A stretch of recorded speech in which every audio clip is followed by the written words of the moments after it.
নিজের সাথে একটা নিজের বোঝাপড়া করেন যে আমি যে টিকটকে যে ভিডিওটা আপলোড দিলাম এটা আমার আখিরাতে কতটুকু কাজে লাগবে।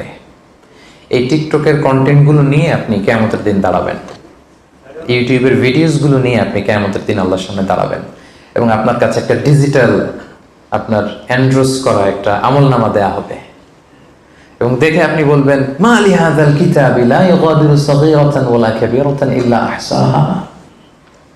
এটা কেমন আমলনামা?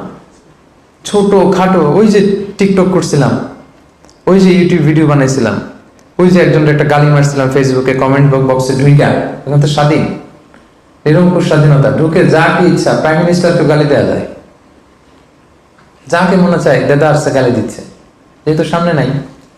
সো আপনি যেখানে যে কমেন্টস বসিয়েছেন, যেখানে যে টেক্সট করেছিলেন, যেখানে যেটা বলেছেন, যত কন্টেন্ট আপনি ক্রিয়েট করেছেন, এগুলো সব আপনার আমল নামায় সেদিন তুলে দিবে কে? আওয়াজ করে বলেন, তুলে দিবে কে?